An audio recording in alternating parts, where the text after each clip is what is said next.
দর্শক আসসালামু আলাইকুম, হিজি খামার বাড়ির পক্ষ থেকে সবাইকে অভিনন্দন ও শুভেচ্ছা। তো আজকে বাগান বিলাসে আমরা কিভাবে ফুল আনতে পারি বেশি সে সম্পর্কে আজকে কথা বলবো ইনশাল্লাহ। কিছু গোপন বিষয় কথা বলবো, সিক্রেট বিষয় বলা যায়, কারণ অনেকেই হয়তো জানেন না।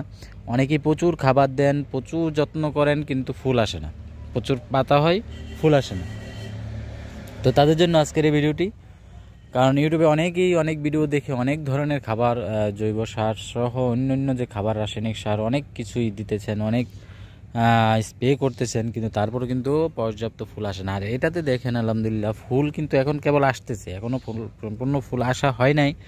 কারণ এই যে প্রত্যেকটা পয়েন্টে এখনও ছোট ছোট ফুল আসা শুরু করছে, কিছু ফুল এসে গেছে। তো এই গাছ কিন্তু ফুলে ভরে যাবে বোঝাই যাচ্ছে। তো এটা কিভাবে সম্ভব? এটা সম্ভব হচ্ছে এই গাছকে যত কষ্ট দিবেন এই গাছ আপনাকে ততই ভালোবাসা দিবে। এটা অনেকটা বিপরীত সিস্টেম। অনেক ক্ষেত্রে যত আদর করা হয় অন্য গাছে তত বেশি ফুল দেয়, কিন্তু এই গাছে যত আপনি কষ্ট দিবেন তত বেশি ফুল দিবে। এটা কি? এটা হচ্ছে যে এই গাছে আপনার যারা এই গাছে ফুল বেশি আনতে চান, অনেকেরই কিন্তু প্রচুর পরিমাণে পাতা হয় এবং পাতা গাছটা অনেক গ্রোথ হয়, অনেকে তাজা হয় অনেক, কিন্তু ফুল আসে না। এর কারণ হচ্ছে এই গাছে যখন আমরা পর্যাপ্ত পরিমাণে খাবার যত্ন করব, পানি দেব, তখন কিন্তু এই গাছে আর ফুল আসবে না, এটা আপনাকে শুধু পাতা দিবে। তো এটাতে ফুল আনতে হলে আমাদের কি করতে হবে? পানি যে বিষয়টা, এটা কিন্তু খুব গুরুত্বপূর্ণ। এই গাছের পানির বিষয়টা খুব গুরুত্বপূর্ণ।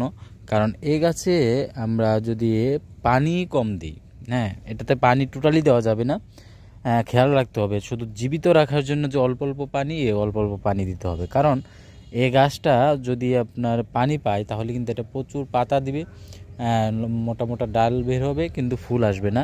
আর যখন এটাতে আপনি পানি কম দিবেন, এটা মাটিটা একদম শুকনো থাকবে, যখন দেখা যাবে যে প্রচুর শুকনা, তখন কিছুদিন পর পর, একদিন অন্তর বা 2 দিন 3 দিন অন্তর অন্তর আমরা পানি দেব, তাহলে এটাতে কিন্তু প্রচুর পরিমাণে ফুল আসবে।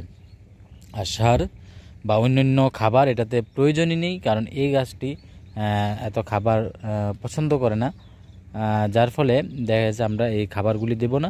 আমি এই গাছের বয়স হয়তো 3.5 বছর হবে। এই গাছের বয়সটা দেখেন,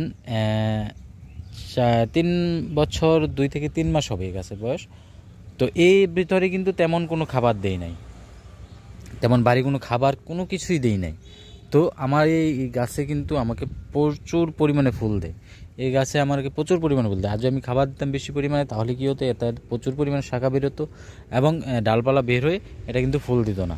তো আমি খাবার দিনে আর ফুল আসার আগে আমরা পানি দেওয়াটা বন্ধ করে দিতে হবে।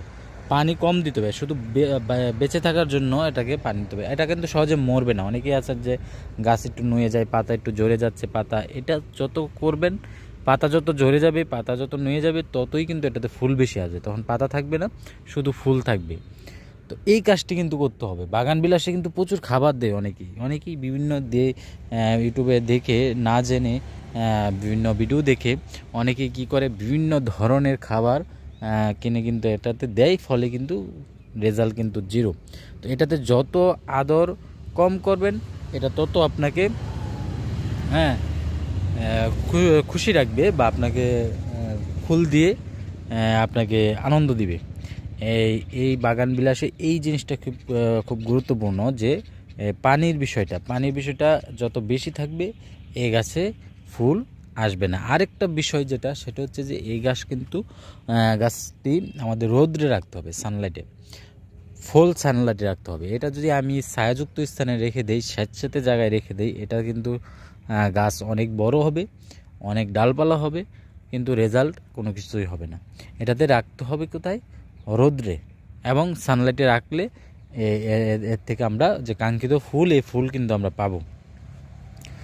তো ধন্যবাদ সবাইকে, সবাই ভালো থাকেন, সুস্থ থাকেন, ইনশাল্লাহ দেখা হবে নেক্সট ভিডিওতে। আর যারা এখনও এই চ্যানেলটি সাবস্ক্রাইব করেন নাই, তারা অবশ্যই সাবস্ক্রাইব করে নেবেন। আল্লাহ হাফেজ।